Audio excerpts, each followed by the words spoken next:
Hello everyone, I'm just going to do a video and talk about motorcycle switches.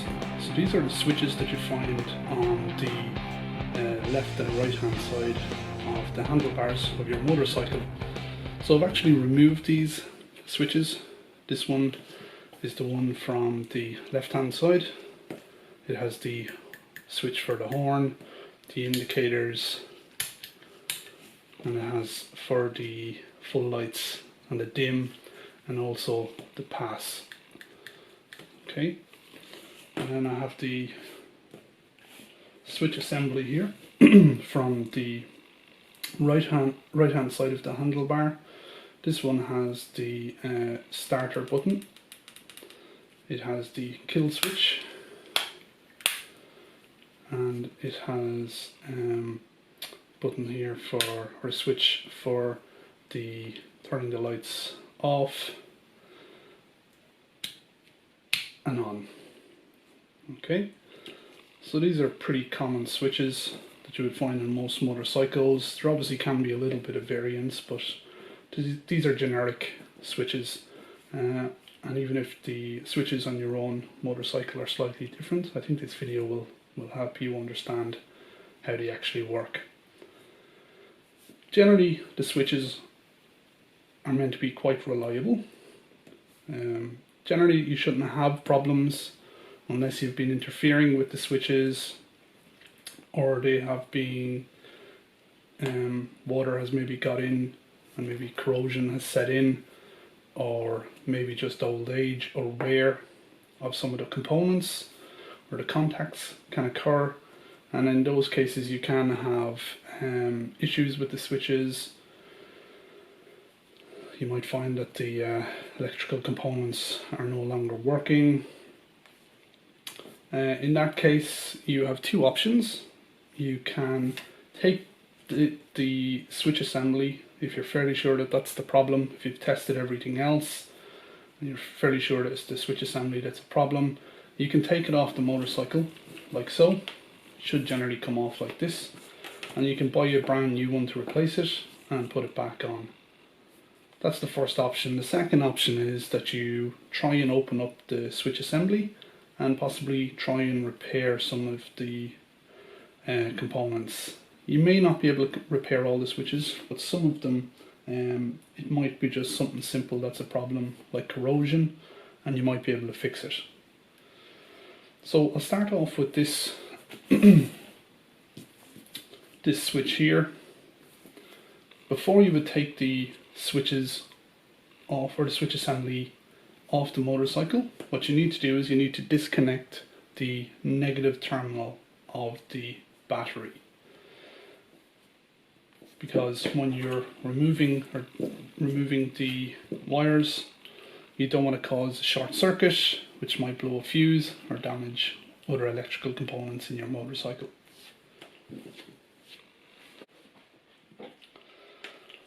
So to remove the switch assembly on either side, it's the same story on each side.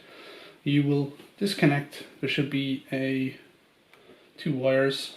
It's actually one assembly, wire assembly. They connect into, on the right hand side, it connects into the brake light switch. So it's just a little switch that is underneath the handlebar, or on the right lever.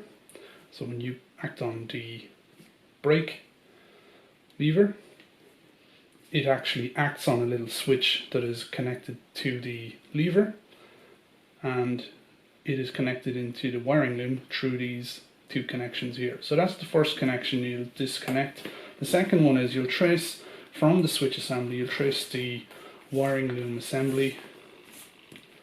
Okay, it'll probably go down in somewhere in the front of the motorcycle, either in the fairings or possibly even into area around the front headlight.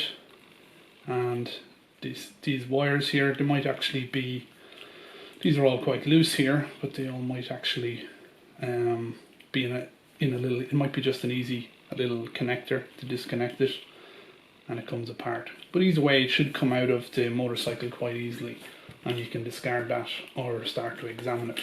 Now to remove, once you have the wires removed, what you can do is, when it's connected onto the handlebar, it goes through here like so. And what you can do is, there is two little screws or bolts underneath the switch assembly. They're on the underside, and you just need I have a Phillips head screwdriver. You might need a JIS for Japanese motorcycles to make sure that you don't ruin the thread of the screw, or the Phillips head screw. So you can just undo the two screws like so.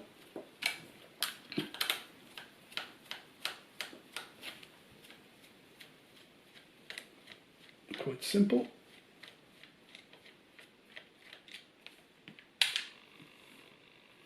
Okay, note that one of them will be short and the other will be long.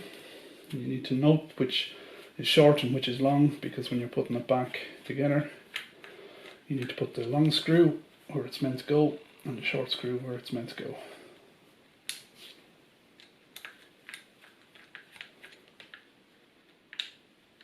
Okay, so there's the short screw which goes at the rear, the bottom front, and then the longer screw goes at the bottom rear of the switch. Okay, so there's the screws off. You can open up the switch like so, switch assembly like so, and it just comes off the motorcycle handlebar. So there you have your switch assembly removed from the motorcycle. That's how it comes off. Now, looking inside, it's actually quite easy to trace what each of the components are inside, because you just look on the outside. So let's start off with the kill switch. So this is just a simple switch. It either allows, in this position here, it should allow electrical current to flow, and in this position here, it shuts off the flow of current. Okay, so if you have a problem with this switch, it's actually quite an easy task to check. If you're fairly sure that the problem with your motorcycle is that the kill switch is the problem, you can test that. So all you need is a multimeter. So I have a multimeter here that can read. You can set it to the little diode setting, which is this one here, or beside the diode setting on this particular multimeter, I have a little noise symbol. So you hear it made a little noise when I put it onto that. So this tests for continuity. So what is continuity? So for current to flow in any circuit or any wire, there has to be a closed circuit. So it has to be able to flow from the positive terminal of the battery through the wiring to the negative terminal of the battery. Okay. Here's our two terminals, positive and negative. The current flows from the positive to the negative if there is continuity in that circuit, i.e. means that there's no breaks in the circuit. If there's a break in the circuit, the current will not flow. So this is what this reading on the multimeter reads for continuity. It just measures that we have continuity, that we have no breaks in the circuit. And we know that with this kill switch, when the switch is switched to the kill switch is switched, I suppose, on in this position here, it kills. This little symbol indicates that it kills the circuit, essentially. Now, we can test this by finding the two wires that are connected into the kill switch. So we can see that there's a green wire and there's a black and white wire. So the wires will be all color coded, so the green and black and white. So we need to go here to the other end of the wiring loom for the switch assembly and find black and white. So here's my black and white wire, and I need to find all green. Okay, so what I can do is I can take the two terminals of the multimeter and just connect them into the wire. Okay, like so. So that beep indicates The beep on the multimeter indicates that we have continuity in this position. So this means that our kill switch is working in that position. If we now switch it down like so, we should now hear no beep when I connect these wires again. And there we have no beep. You can double check that, make sure that I'm not doing it incorrectly. Okay, so we know that the kill switch is working.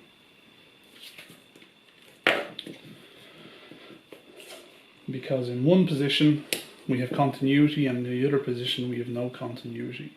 Now if we discovered we got no beep on our multimeter in any position, that would indicate that there's a problem. There's no continuity in either position. When the switch is here or here, we have no continuity, and therefore we have a problem with our kill switch. Now what we can do is we can take a look at the kill switch. We can actually remove the kill switch. It's held on with a little screw, so I can just remove that screw and you can actually take a look at it. Generally you cannot buy these components on their own, as far as I'm aware. It may vary from model to model, but generally you will not buy this kill switch smaller sub-assembly on its own. But what you can do is possibly repair it, because it's a simple switch. Now if we take a look at it here, there is two wires that lead in here. What can happen is they have been soldered into the switch. That solder can corrode possibly. The connection can break due to movement, vibration of the motorcycle. So those two wires, generally the problem there would be that those two wires, one of those wires might become, the connection might be broken. Now what you could do to fix that is you could take a soldering gun and you could solder it back on either of these two wires. Okay, so that's the kill switch. I can disassemble it further, but it won't really add anything to it. Inside the kill switch there is a little electrical or a little metal connection as well. Can just take a look just for completeness, just to show you exactly what's going on. Where's my other screwdriver?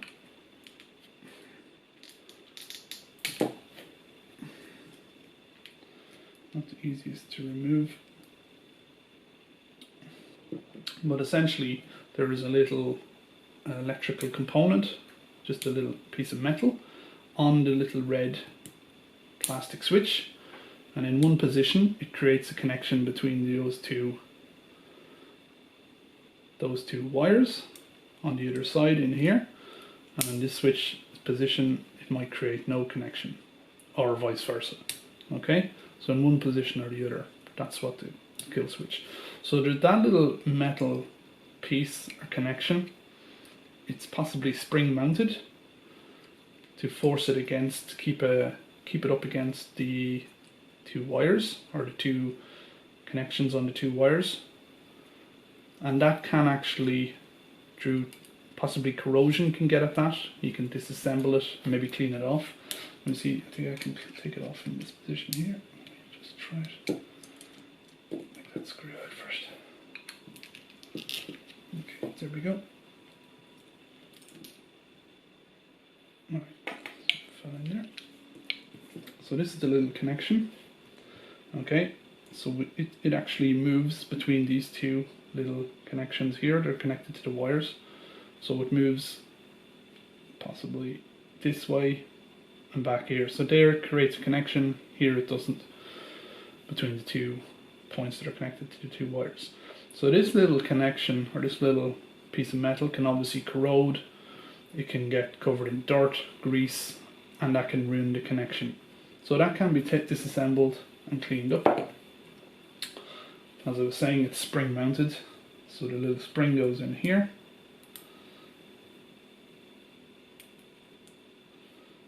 And the little assembly goes in like this. You don't want to take these switches apart. You want to be very careful about doing it. You want to know how they go back together, because once you disassemble them, they're very hard to get back together. But that's essentially how that fits in. on the kill switch. So there's nothing there that's overly complicated. You could possibly get in and clean that. On the other side is another little spring. That's just to keep, the springs are there just to keep all the little electrical connections tight, because they will wear over time. Okay, so that's our kill switch. The next component, here we have this little connection here. This is for, if we look at it, put it back on, this is for turning the lights on or off. Okay, so in this position the lights are on, and in this position here the lights are off. Okay, so we're going to check that. So the way I check that is by looking at the wires that are connected to this little switch. So I can see that there is a black wire, there is a black wire, a blue and white wire, and what looks like a light brown wire. So the light brown wire, I would have to, again, I can open this switch up. I can disassemble it. This is the sort of switch where you would want to be very careful about opening this up. If you open this up, there's probably little electrical connections that are spring mounted. As soon as you open it up, they'll all pop out and go everywhere, and you won't know how it goes back together. And even if you know how it goes back together, you'll probably never get it back together. Okay, so what I can do is to check if this is the problem first of all before I open it up. I know that there's a brown wire, a black, a blue and a brown. Okay, so let's go to black. So it's on the on position here. Okay, so I should get continuity between some of these wires. So I can go, so blue and white, black, and then get my brown. So let's check for continuity between, what do I suspect it is?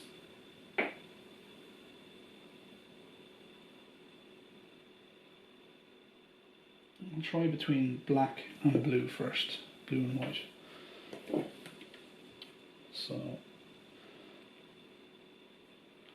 and if we have continuity, okay. There we have continuity between blue and white and the black. And that's when the switch is on the on position to turn on the lights to allow current to flow for the lights to work. So that indicates that switch is working. If I did not get a beep there, that would be an indication that there's a problem with that switch. Now if your lights are not working on your motorcycle, and you've tried everything else, then obviously you're going to worry, is the switch the problem? Now let's go to the brown and black, and let's just see what we get here. Do we get, so that gives us continuity as well. So there's 3 positions, that's why we have 3 wires. Okay,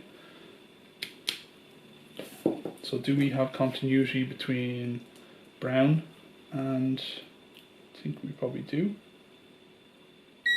Yeah, we do. Now if I put it back to this middle position, I think this is for just turning on the indicators or parking lights or something like that. This middle position, I'll try brown, black. Yeah, so brown and black. Now if I try blue and black, we don't get, there's no beep there, so we have no continuity here on this one. So this brown wire is actually shared, and I can actually see it. The back here, you probably can't see it too easily, but it's actually soldered across 2 points. So that indicates that it's meant to. So that means that the parking lights come on whether the main light is on, or you can turn the parking lights on their own. Okay, in this middle position, this means that the parking lights are on their own. In this position here, the headlights are on and the parking lights. Let's go to the off position, so we should have no continuity. So let's check between brown and black. Nothing. Let's check between blue and white. and black. Again, nothing. Let's check between blue and brown. Again, nothing. So that switch is working fine. We know now that that's how that switch works. Again, for the light switch on your own motorcycle, it might be slightly different. I know on my motorcycles, the parking lights or whatever this middle one is for, I don't think that exists. It's either on or off. Okay, so it can be a little bit easier. Okay, so that's our that's our light switch. I'll just open it up quickly just to show you what happens when you open it up and why you shouldn't go near an electrical switch generally, because they are very fiddly. Okay, I'll try and open up this easily without causing a problem. Okay, so I come open it up. Okay, all of a sudden I can feel that there's a lot of grease in here. So the electrical components, because they're moving and in contact, the metal pieces are moving, they're going to wear over time if there's not electrical grease applied. Okay, so it's a special grease for electrical components. I think it's called dielectric grease. Okay, and inside here there's little pieces coming out.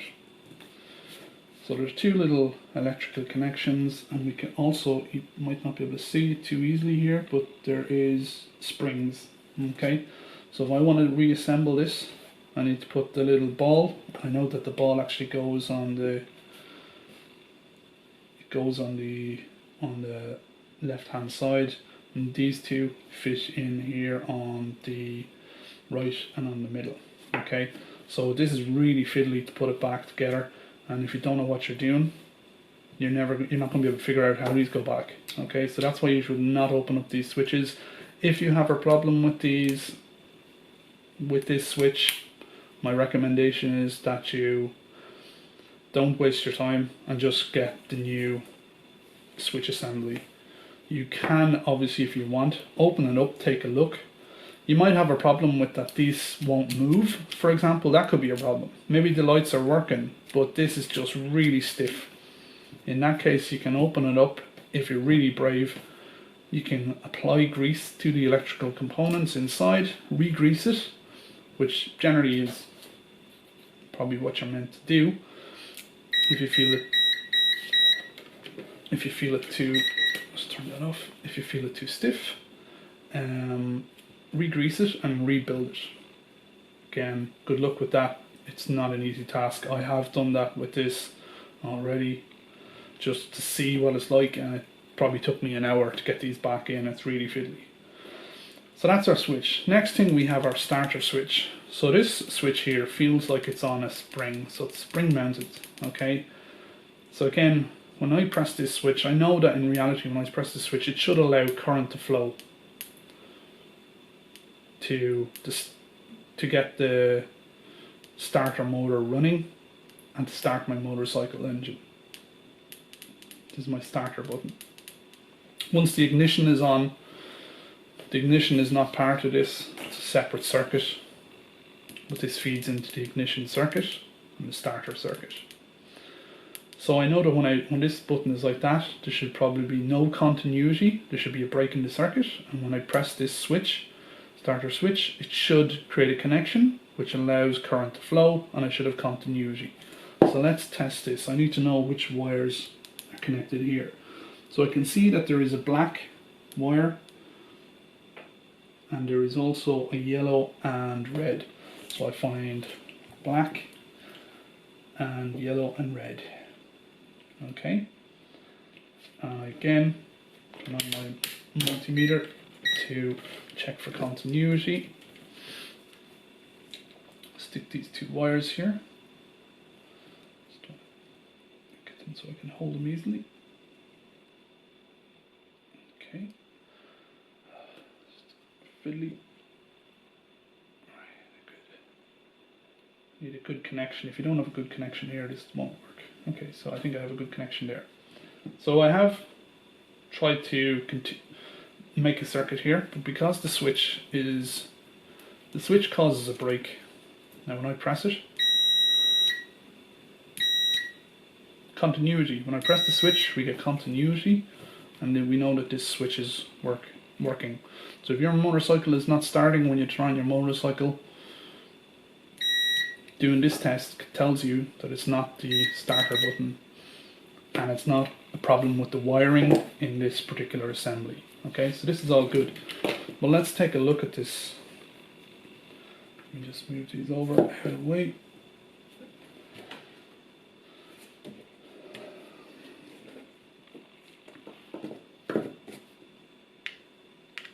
So I can disassemble it a little bit more, and I can remove this. If, for example, you had problems with the wires, maybe one of these wires got cut for whatever reason or broken, it can be replaced. It's a little bit of a job to do it, but it is possible. At this end, the wires are soldered into the switches. As you can see, they're just soldered in. So you just need a bit of a soldering gun and some solder. Stick it to the switch point, connect your wire, solder, and you get it stuck in a couple of minutes. If you know what you're doing, it's quite simple. Now I want to try and get this switch out so that I can show it to you a little bit better, because the lighting is not brilliant, but maybe you can see in here. Hopefully you can see. I'll just put in, when I press that switch, it creates a connection. So the connection is not actually, you can see there's a piece moving there. Hopefully you can see it, it's a piece moving, a metal piece. So let's just remove it. It's held in with a little screw down here at the bottom, which I'm going to remove. So there's my screw for the starter button. Okay, and then the switch should actually be possible to move it out like so. I can push it through, and there's my switch. So there's the starter switch. So again, if any of these wires are, the solder is broken, if you need to examine it, you can examine it here like so. You can check. I can see straight away that it's all, everything looks good. The solder is good, the wires look good, connections are good. There's no corrosion on this. But if there was corrosion, you could clean it off using some 1500 grit sandpaper maybe. Okay, so when I press this button, hopefully you can see this. When I press this button, it creates a little contact here. So the contact is just there. It's just inside here. So there's a bit of a gap, and I close that gap. So the yellow wire, so let me just see how it works.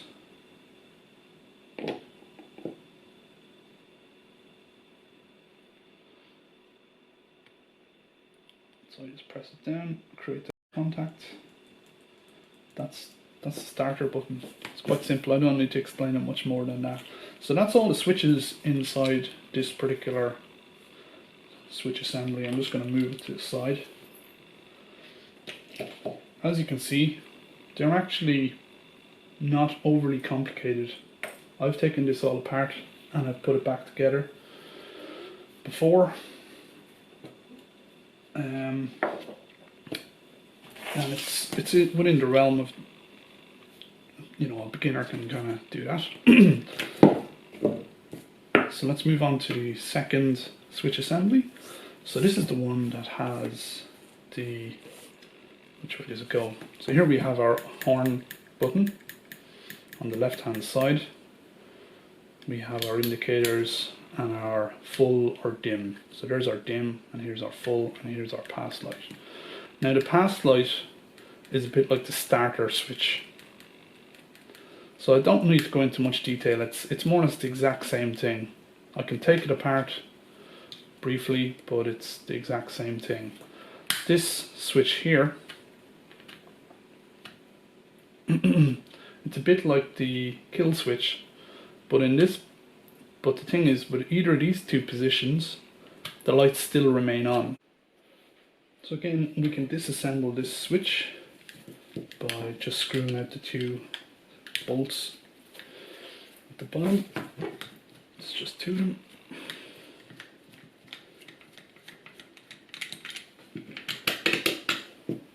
for the long one at the front at the bottom, and we have a short one, possibly, maybe it's longer. Let's see. Okay, a longer one actually at the rear bottom. So I'll just move that over this side so I don't mix the two of them up. Okay, again, to remove it off the handlebar, you just lift it up and off it comes from the handlebar. We have the we have two little connections here. They connect into the clutch diode switch that is connected into the lever underneath the lever on the left hand side. Okay, so that just connects into that switch, just a safety switch really, and then we follow the wiring from the switch into the connection points where it connects into the wiring loom, and we just disconnect it. Now obviously there might be a big plastic connector, it might be a lot simpler than this big massive wires. Okay, so again, all the wires, they're all different colors, so they all go to different circuits or different switches, and it just helps to locate where the problem might be. So let's start testing this. So underneath here, let me just check what switches have we got. So again, we have this is our pass switch. So this is to just momentarily flick the lights from dim to full. Okay. So let's just try that. I think this is actually, I've tried this already, and whoever manufactured this kind of have it working the other way around. So it actually goes from full to dim. Okay. On this one, on other motorcycles, the light would be on dim, and when you press this button, it supplies power to the full, turns on the full light. Okay. So it's so we can test it anyway to full. So we can see on this that there is two wires connecting to it. And it's a little bit more complicated, the circuitry on this, but we can trace it quite easily. So we can see that there is a red wire, and I think the color is black. So for this pass switch, so there's red and white wire and a black wire. And again, when I press this, it's spring mounted. But when I press it, it creates a connection that allows current to flow from the black wire to the red wire. It looks like the two wires are soldered onto the same switch, so it looks like there should always be a connection.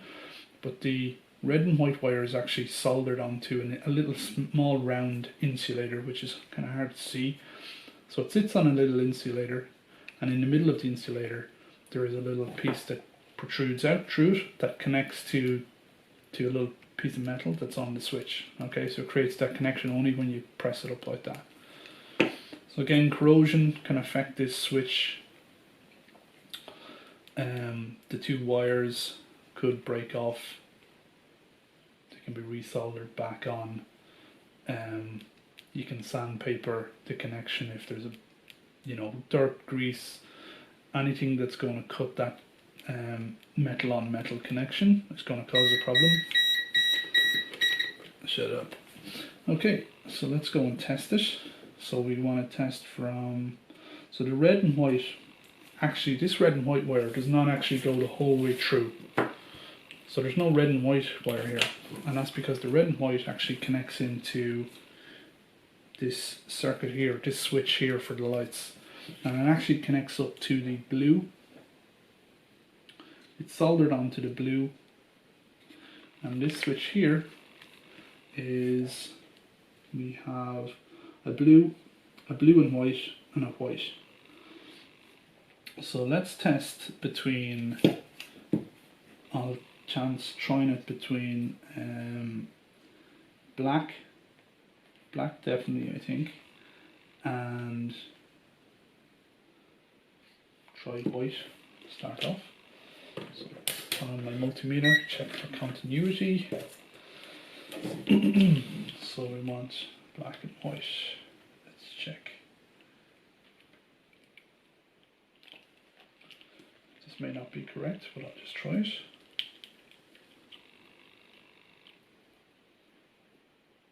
I think definitely it'll be a black wire. Sorry, so many wires, it's hard to get them out. I can access them easily. Hopefully I have a good connection there. And let's press our... No.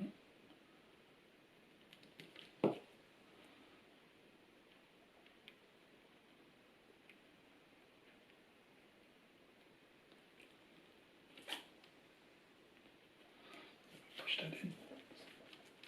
Get a good connection.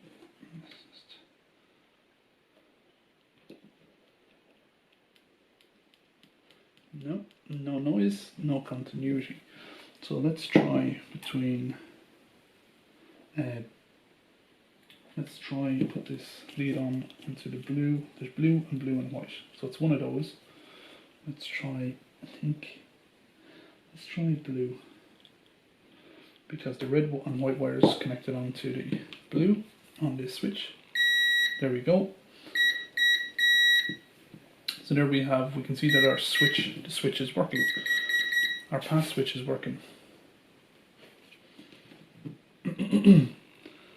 So it's, as I was saying, this is switched on to the full light there. So the blue obviously is connected to the full light. Alright. So let's now test the blue and white. So the white seems to be the other wire that's connected into the... No.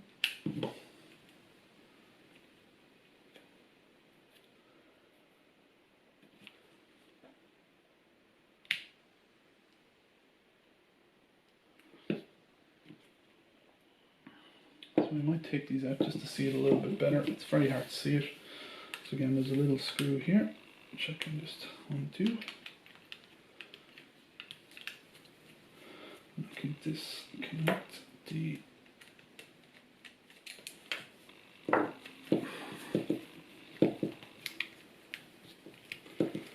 Okay, so there is my pass switch. And then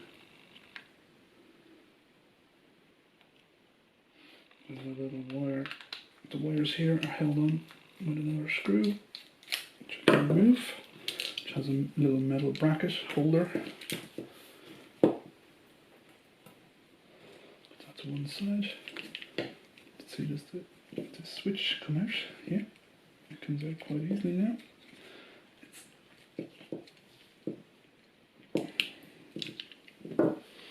There's the cover off. Now I have access to my switches. So you can see how the red and white feeds from this switch here, pass switch, to the main switch for the lights. And I can see, again, inside of here there's a little metal piece on the switch which creates a connection. It connects up two of the wires. So there's, on here there is a white, there's a blue and white, and a white wire. So it creates a connection between these wires. So let's try again. Trying white. And blue. Dark blue.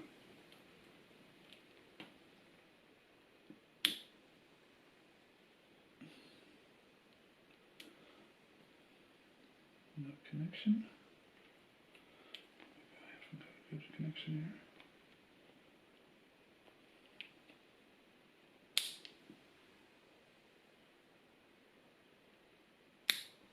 No. So now I have to go.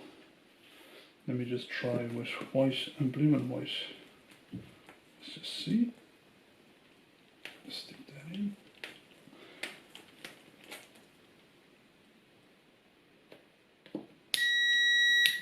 Okay, so we've continuity.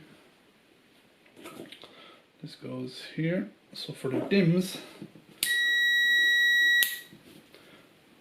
between the white and blue and the white, we have continuity. So let's try, instead of the white, let's try with blue. Okay, so that would indicate that the blue and white is the common wire. Okay, I thought maybe it was the white. Now let's just flick that switch. So that's for the dims. So when I hit the dims, this circuit, there's no continuity in that circuit between the blue and white. But on this one, there is, because we can hear that beep. There we have continuity. Okay, so we know then that that switch is working. Let's go and remove further. Okay, before we do anything, let's take a look at our indicator switch. So this is the indicator switch. So again, hopefully you can see that quite easily.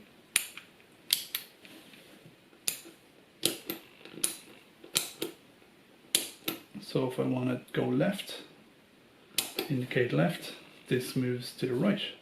If I want to go kill the indicator, press it in, so it presses into this. And if I want to go right, press it that way, and the switch moves to the left. Okay, so I can't see any of the wires underneath, so I'm going to have to disassemble it. It's held on with two little screws.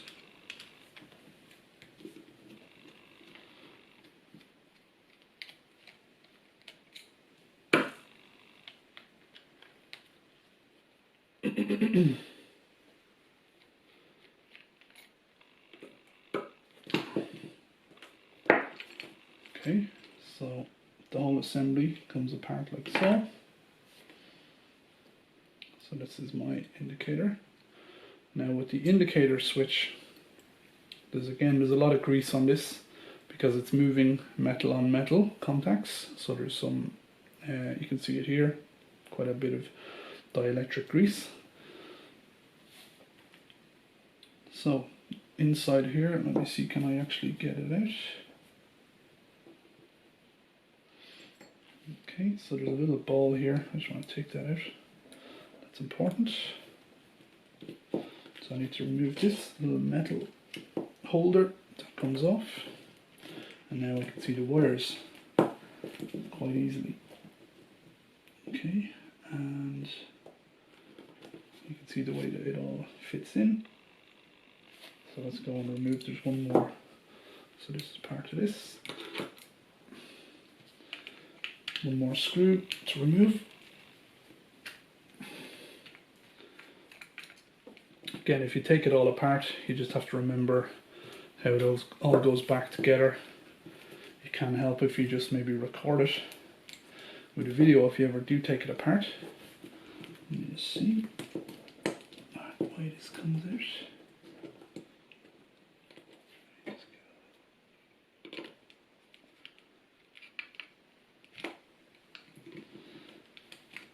Okay, there's our indicator, and there's our horn switch, which we're going to remove as well.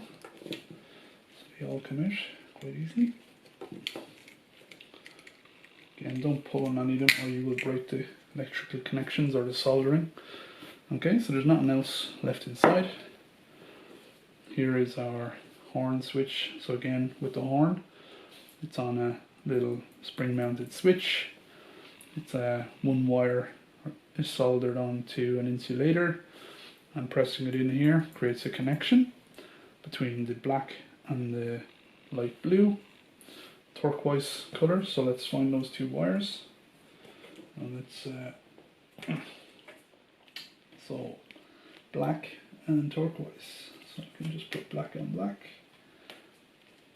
and I just need my turquoise. So again, the switch is not pressed in, so we have no continuity, we have no beep. When I press it in,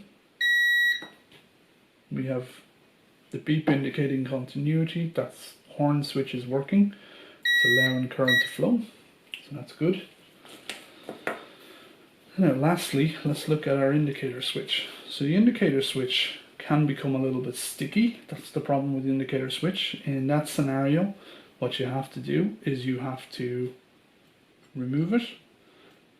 Well, you might not necessarily have to remove it. You could probably get a little fine grease gun with a fine head on it and squirt some grease in. That's probably what I would do. If it's not too dirty, if it's dirty, you'll have to take it out and clean it. But you would be able to, if it's not, maybe the grease just wears off over time. If it's not dirty, or if it is dirty, you could try spraying it with electrical contact spray to clean out the switch rather than disassembling it, because you might have a problem putting it back. But this one is actually not too bad. You could spray it with the electrical contact cleaner, reapply the dielectric grease. There's a little ball here and that fits in here. Now this design might be slightly different depending on which motorcycle you're looking at, but this is probably quite a generic old design. You can see that we have 3 positions for the indicator. We have off, we have left and right indicator. Okay, so if we want to turn on the left indicator, we press it this way and it activates a particular circuit. So in this case, it looks like the common circuit is grey. That's not because it's in the middle. So I would imagine that that is the common circuit. And here, but when you move this to the left, right, underneath here, there's a little protrusion, metal protrusion. Okay, so you move this to the left on its swivel point, move it to the left, and this sits in here. Okay, so it's sitting in like that, and the metal protrusion actually acts on this switch here. So this is the actual switch. So I can remove that metal ball just for a second. So that's the switch. So with the switch in this position here, I should have it looks like it's creating a contact inside between the blue and the grey wire. So let's go and check. Blue and grey. It's a light blue, and there's a few different blues, but there's a light blue and a grey colour. So there's grey. Continuity, that's what we wanted to see. Now, if I move the indicator that I'm indicating right, this metal part acts on the switch, the plastic switch, which moves it to the right. So there we have grey and orange. So let's check between grey and orange. Grey. Continuity. That's what we expect. Let's put it back here into the neutral position. So it's moved between the middle, it's back into the middle, the switch.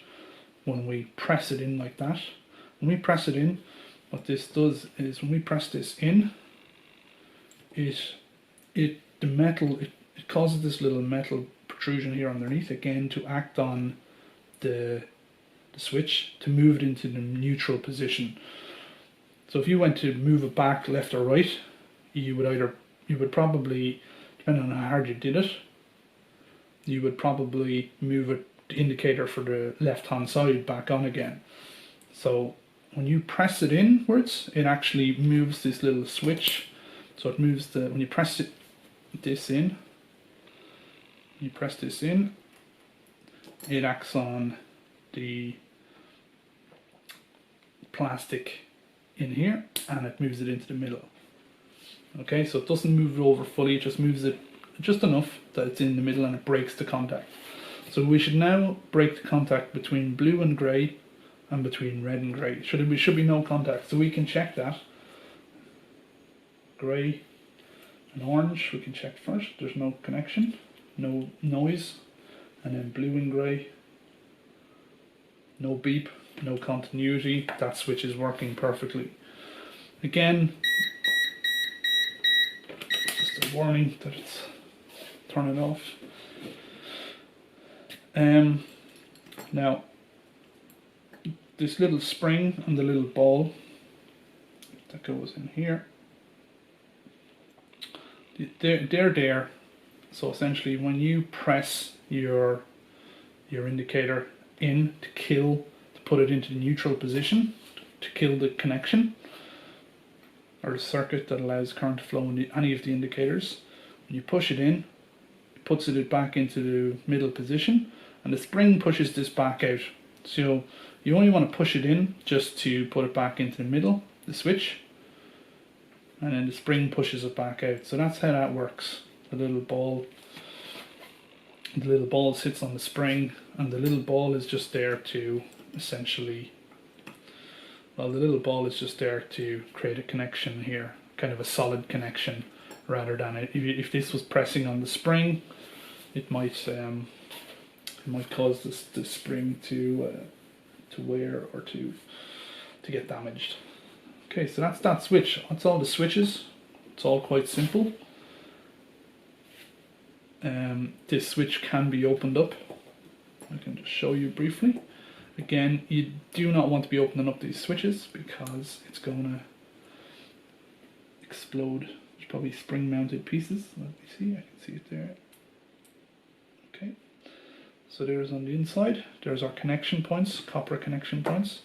And here's it's actually quite simple. Again, this could be covered, this might have to be greased, but I would try spraying with a contact cleaner.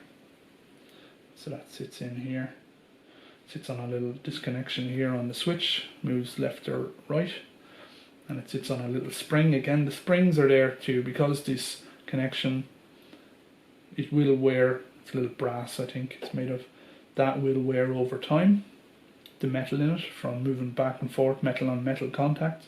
So the spring, as it wears, the spring just keeps that contact, keeps it pushed up against the contacts here, and that's what, they're the points where it connects up to.